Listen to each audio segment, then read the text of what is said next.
best practices for e-commerce retailers to manage small parcel deliveries. Topic of my conversation today with Rob Glover.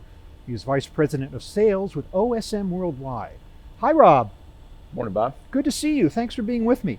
So we're hearing a lot these days about multi-carrier strategies, about diversification that shippers are seeking. Is that a good thing? What are the benefits of that? Yeah, it is. I mean, as we kind of look around the industry today, being involved in a multi-carrier shipping arrangement with your carriers is very important. There's so many new options available today. Lots of new entrants into the delivery market. Utilizing a multi-carrier strategy is a best way for you as a e-commerce shipper to be able to really focus themselves on trying to balance costs with speed of delivery, and also maintaining the customer's expectation for how would they like that delivery to be made to them. A lot of companies today are using that multi-carrier strategy to effectively, obviously they're trying to grow their business. Delivery and the options that you give your customers for the way that they can receive the package are becoming more numerous. So as that happens, using a multi-carrier strategy to make sure that you're providing that package to the customer the right way, with the right speed, and certainly at the right cost. So using a multi-carrier strategy can help a shipper, an e-commerce shipper, be able to look at the options available and balance out that delivery cost versus the speed, as well as the expectation that the customer has for the way they'd like to get that package. What has happened, Rob? Why all of a sudden are we seeing all these options, and what are the options? Are the regional carriers, I assume, are coming up? Is it a function of the pandemic coming out of that suddenly all these new entities popped up? Because, as you say, years ago, you just didn't have those choices. So what's going on?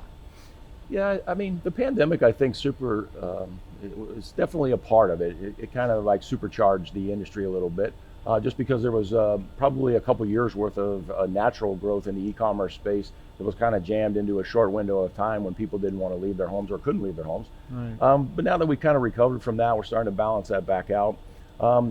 The options that were available, that became available to consumers, now they're starting to become, I'll call it fully baked networks.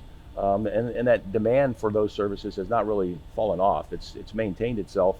I think we just supercharged the industry a little bit for a couple years there, but we were on a nice trajectory as an industry before the pandemic. Had an accelerated growth for a couple years, but now I think we're starting to see that all of those demands on the delivery market for those couple of years are now starting to, I'll call it, materialize a little bit more. And we still have a nice growth trajectory. So there's a lot of interest. Certainly big companies like Amazon investing in, continuing to build delivery networks means that there's a lot of, opportunity in this space. There's a lot of interest in this space. So I think that's kind of why we're continuing to see the multi-carrier environment evolve. And as you say, there are clearly benefits in adopting a multi-carrier strategy, but at the same time, don't you want to have a certain amount of loyalty to particular carriers to get better deals? To be like the shipper of choice of these carriers if you give them a certain amount of your business. How do you balance the need for that plus the importance of having a multi-carrier strategy?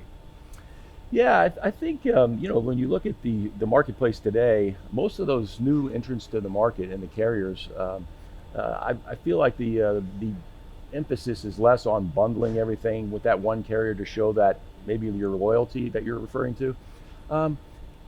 Breaking things down and really giving the carriers what they know that they do best and they can do most cost effectively is actually a demand that the carriers are trying to encourage as well. Yeah. They're trying to push people to say, listen, maybe I'm not your best carrier for all of your packages, but I can do these really, really well.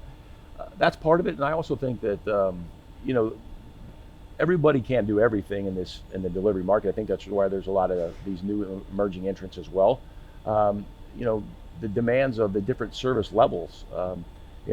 Certain carriers are really good at, I'll call it a national footprint. Some are more in a regional footprint. But then we're also looking at some carriers are only focused on very hyper-local areas. So maybe only one city or a handful of cities.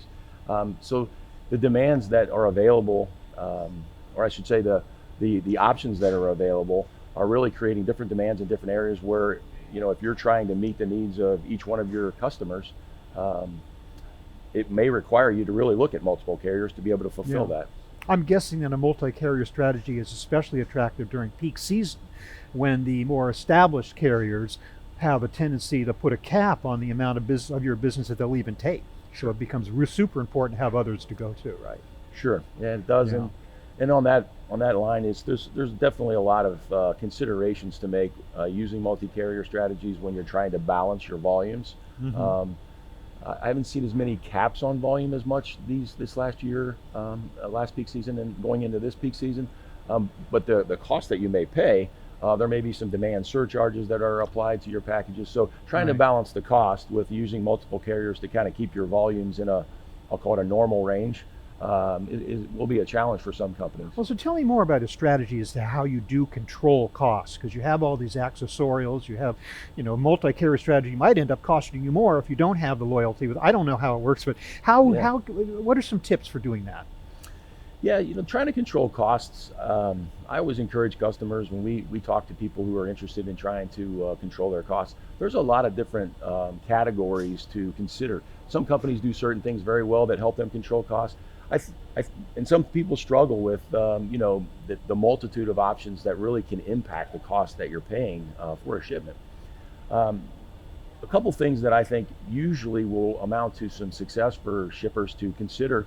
One is the first one is really the packaging itself.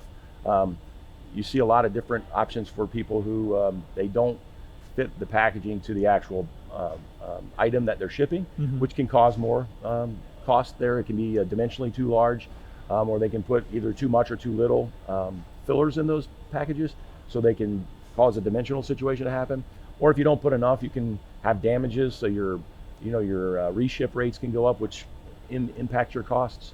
So I think looking at your packaging and making sure that you're using an effective package to keep your parcel itself as small as possible, but also protect the contents as Yeah. best as possible. That's one way to really look at helping you maintain your costs, because carriers today, they've instituted a lot of different surcharges that are revolving around the size of the box. If it's too large or if it's too long, there can be some hefty surcharges Yeah. that can play in. Yeah. The second thing really is, I think when you're trying to help control cost, is focusing your time in that shipping area on looking at what contracts are you using with different carriers to make sure that, like we mentioned before, that you're giving the right packages to the right carriers that want those. Example being, some carriers are really good at, I'll call it large, maybe hand delivery type shipments, whereas if you gave that to a national carrier, they might have a lot of extra surcharges or maybe even delay services. So trying to funnel the right types of packages to the right carriers will also help you keep your costs down. But these are complex decisions, Rob. Where does business intelligence come in as an aid to helping to make these decisions? Is it important these days? Oh, certainly it is. I think the evolution of data in the shipping environment is it's on a laser focused course. I think the thing that really, when it comes to business intelligence, there's a lot of systems that companies are using now to collect information about the order, the person that's ordering it. Once the order hits your OMS or your warehouse management system to flow through to the pick pack fulfillment, there's data involved there. Once you obviously get to the end of the process when you're shipping, there's more data that's being collected about the actual package and how it's been prepared for shipment. So there's all these systems in the enterprise today that is collecting information, and people and companies that are embracing the ability to take that information, use it through some business intelligence type processes to be able to make an informed, good decision is becoming very important. Yeah. When I look at customers today and I see some of the ones that are doing it really well, you can see that the carriers appreciate the customer that brings them good information about what they're shipping. That way, in return, the carrier can give that customer, a much more precise rate for their services, because you're not unknown things that you don't know. So, I think that as information becomes available in the enterprise, as it's being collected, sharing that information with carriers and then utilizing the information in the actual decision of who you're going to use and what's the best way to get that package delivered is becoming very important.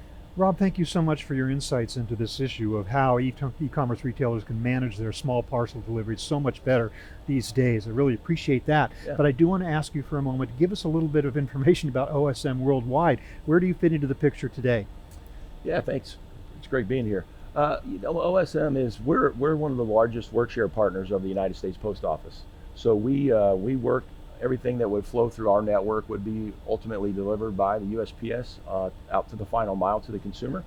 But we work with e-tail brands, folks that are in the 3PL business to really help them, give them that option to say, how can we help you with a economical but yet expedited delivery? So everything that OSM delivers, we work to try to deliver all the parcels in our network in a 2 to 5 day time frame around the country. So by the time we pick it up and the package is delivered to the consumer, usually in an expedited 2 to 5 day window. So we focus on small parcels. So if you think about what your mailman would be comfortable delivering to your home, those are the types of parcels that OSM really focuses on. Thanks again, Rob. I really appreciate you being with me today. Thanks so much. It's great to be here. Thank you. I've been speaking with Rob Glover of OSM Worldwide. Thank you very much for watching.